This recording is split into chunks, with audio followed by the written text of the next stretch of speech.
सुप्रभात बच्चों, आइए पढ़ते हैं व्याकरण। आपको 7वीं कक्षा में ज्ञान सुधा नामक हिंदी व्याकरण की बुक मिली होगी। उसमें पार्ट पहला है भाषा और व्याकरण, लैंग्वेज एंड ग्रामर। भाषा, लैंग्वेज। हम सब मिलकर अपने परिवार में रहते हैं। हम अपने विचारों को एक दूसरे के समक्ष व्यक्त करते हैं। इन विचारों को व्यक्त करने के लिए हम भाषा का प्रयोग करते हैं। अब भाषा का अर्थ क्या है? देखिए, वह भाषा उसे कहते हैं जिसको लिख भी सकते हैं और जिसको बोल भी सकते हैं, वो होती है भाषा। और जिसको केवल बोल सकते हैं और जिसकी राइटिंग साइंस प्रेजेंट नहीं होती है, उनको कहते हैं बोली, डायलेक्ट। हमारे विचारों का आदान प्रदान भाषा से ही संभव हो पाया है। बहुत अच्छी तरह हर एक मन नहीं पढ़ सकता ना, तो इसीलिए बोल सकते हैं हम। और बोल सकने से एक दूसरे के भाव, दर्द है ना, तकलीफ, खुशी, ये सब जाहिर होती है। तो शब्द अपने आप में बड़े ही अद्भुत है। भाषा शब्द संस्कृत भाषा की भाष धातु से लिया गया शब्द। इसका तात्पर्य बोलना, कहना या प्रकट करना। भाषा का इम्पोर्टेंट देखेंगे अब। Importance of language. मनुष्य एक सामाजिक प्राणी है। अकेला रहता है क्या? वो नहीं। तो जंगल में शेर की तरह रहता है क्या? नहीं। उसे लोग चाहिए होते हैं। अतः मानव के जीवन में भाषा का बहुत बड़ा महत्व है। परिवार बना, इस तरह समाज बना, और इस तरह राष्ट्र बना, विश्व बना, तो लोग मिलकर रहते हैं। इसीलिए कहा जाता है कि मनुष्य एक सामाजिक प्राणी है।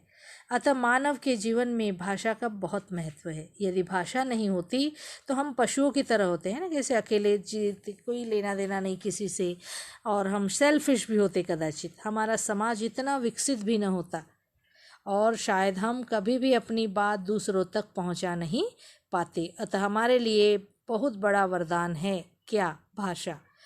हम अपने दैनिक जीवन में भाषा का विभिन्न प्रकार से प्रयोग करते हैं। किस तरह? देखिए, टीचर बच्चों को पढ़ा रही है और बच्चे पढ़ रहे हैं। पढ़ना पढ़ाने के लिए भाषा का प्रयोग होता है, बातचीत करने के लिए प्रयोग होता है, और लिखित तौर पर लिखने के लिए भी प्रयोग होता है। आइए जानते हैं भाषा की परिभाषा। भाषा वह साधन है जिसके द्वारा हम बोलकर या लिखकर अपने मन की बात दूसरों के सामने प्रकट करते हैं और दूसरों की बात सुनकर या पढ़कर समझते हैं। भाषा के रूप कितने हैं वो देखेंगे। भाषा के 2 रूप होते हैं। पहला है मौखिक यानी ओरल, बोली जाने वाली, और दूसरी है लिखित यानी कि जो लिखी भी जा सके। परिभाषा आप देखते हैं उसकी। जब हम बोलकर अपनी बात दूसरों तक पहुंचाते हैं और दूसरों की बात सुनकर समझते हैं तो उसे मौखिक भाषा कहते हैं। बराबर है ना? ओरल, आप दोस्त लोग कितनी बात करते हैं? आप लिखकर एक दूसरे को अपनी बातें बताते हैं क्या? या माँ से कहते हो खाना दो तो लिखकर बताते हो क्या? नहीं। तो वो जो ओरल चीज़ें आप बात करते हो एक दूसरों से, वह मौखिक भाषा का वो मौखिक रूप है, ओरल लैंग्वेज। ठीक है। भाषा का यह रूप सहज और सरल होता है, और सबसे अधिक इस तरह ओरल लैंग्वेज यानी मौखिक भाषा का रूप का प्रयोग होता है। अब इसमें हम देखेंगे आगे। इसके उदाहरण देखिए। भाषा के ओरल प्रयोग के उदाहरण है, राहुल गाना गा रहा है, पूजा कविता सुना रही है, नेहा मोबाइल पर सहेली से बात कर रही है। ठीक है। अब देखेंगे लिखित भाषा की परिभाषा। जब हम अपनी बात दूसरों के सामने लिख कर प्रकट करते हैं तो उसे लिखित भाषा कहते हैं। जैसे कि आपके पास नोटबुक, आप पढ़ रहे हैं, मैं अभी लिख कर ही अपना बात बता रही हूँ और मैं बोल भी रही हूँ। ठीक है ना? जब हम अपनी बात दूसरों के सामने लिख कर प्रकट करते हैं। उदाहरण के तौर पर देखिए, अध्यापिका लिख कर समझा रही है। ठीक है। तो दादाजी अखबार पढ़ रहे हैं, जैसे कि आपकी किताब में चित्र दिया गया है और मैंने उसे यहाँ पे लिखा है। स्वाति पत्र लिख रही है। तो ये लोग क्या करें, इन चित्रों द्वारा यह बताया गया है कि किस तरह से लिखा भी जाता है। ठीक है। आगे देखेंगे। अब ये दो भाषा मौखिक और लिखित के अलावा भाषा का तीसरा रूप भी है, वह है सांकेतिक भाषा। ठीक है, भाषा तो वही होती है जिसे बोला या लिखा जाए, अर्थात मानव मुख से उच्चरित ध्वनियों को ही भाषा का आधार माना है।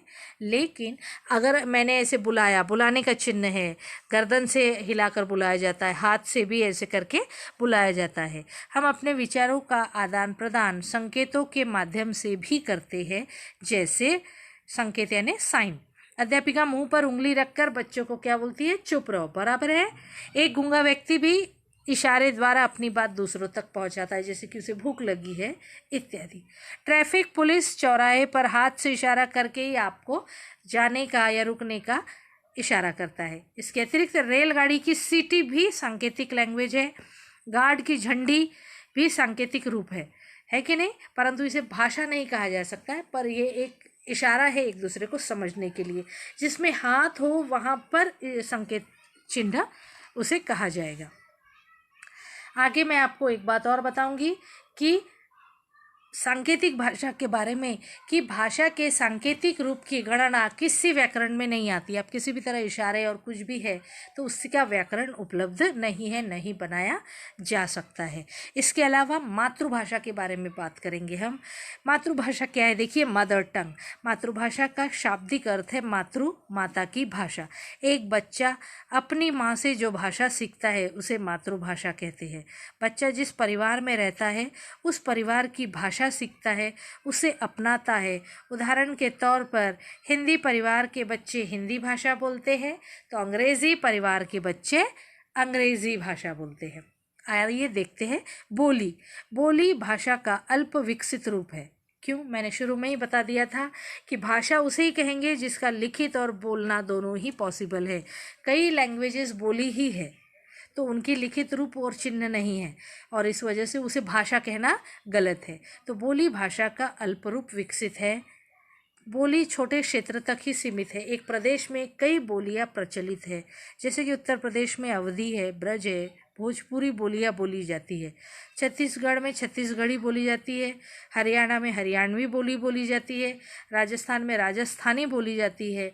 मध्य प्रदेश में बुंदेली बोलियां प्रचलित है, पर इनकी चिन्ह मौजूद नहीं है। ये ठीक है। कोई भी बोली अपने क्षेत्रीय रूप से विकसित होकर भाषा बन सकती है जब तक उसके साइंस और उसके लिपि बनाए जाए। बोली का लिखित भाषा में कोई स्थान नहीं होता, सबसे इम्पोर्टेंट है। ठीक है, अब आगे देखते हैं कि भाषा और बोली में अंतर। भाषा एक विस्तृत क्षेत्र या राज्य में बोली जाती है, जबकि बोली एक छोटे और नैरो एरिया में। भाषा में साहित्य लिखा जाता है, परंतु बोली में कोई साहित्य नहीं लिखा जा सकता, क्योंकि उसके तो कोई साइंस ही नहीं है। अब बोलचाल की क्षेत्रीय रूप को बोली कहते हैं, लेकिन यह भी सत्य है कि कोई भी बोली विकसित होकर भाषा बन सकती है। जैसे कि मध्यकाल में अवधी, ब्रज, मैथिली बोलियां साहित्य में प्रयुक्त होकर भाषाएं बन गई। ठीक है, आगे देखते हैं। राजभाषा नेशनल लैंग्वेज, और भारत की नेशनल लैंग्वेज क्या है? हिंदी है। सर्वसम्मति से, है ना, सभी ने ये तय किया कि देश के सबसे अधिक भूभाग पर बोले जाने के कारण हिंदी को ही देश की भाषा, राजभाषा, राष्ट्रभाषा का अधिकार मिलना चाहिए, क्योंकि हिंदी सभी आसानी से सरल है और सभी आसानी से बोल लेते हैं। प्लस इसका साहित्य उपलब्ध है, इसके चिन्ह उपलब्ध है, यह देवनागरी में लिखी जाती है। ये बोली तो है पर भाषा भी है। अब राजभाषा का अर्थ होता है कि जहाँ पर राजकाज की भाषा हिंदी हो। राष्ट्रभाषा का अर्थ है कि जहाँ पर सब लोगों की समझ और बोलने की भाषा हिंदी हो। हमारे देश के अधिकांश राज्यों में हिंदी बोली जाती है, अतः हमारे देश की राजभाषा हिंदी है। भारतीय संविधान के अनुसार 14 सितंबर 1949 को हिंदी भाषा को भारत की राजभाषा के रूप में स्वीकार किया गया है। 14 सितंबर को हिंदी दिवस के रूप में भी मनाया जाता है।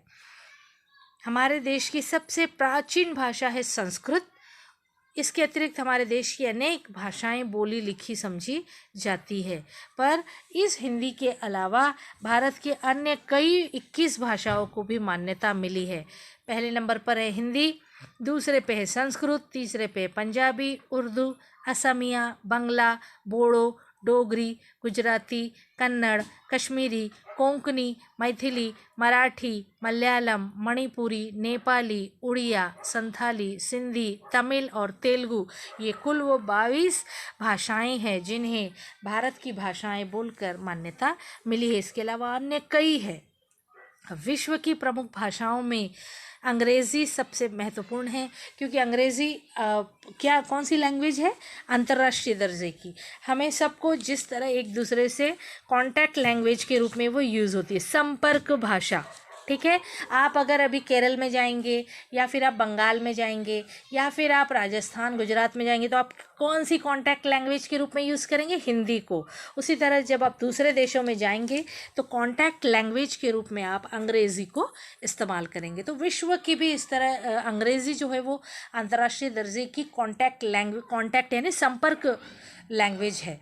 विश्व की प्रमुख भाषाएं हैं अंग्रेज़ी, रूसी, जर्मन, फ्रेंच इत्यादि। ठीक है, अब तक के लिए यहीं तक, धन्यवाद।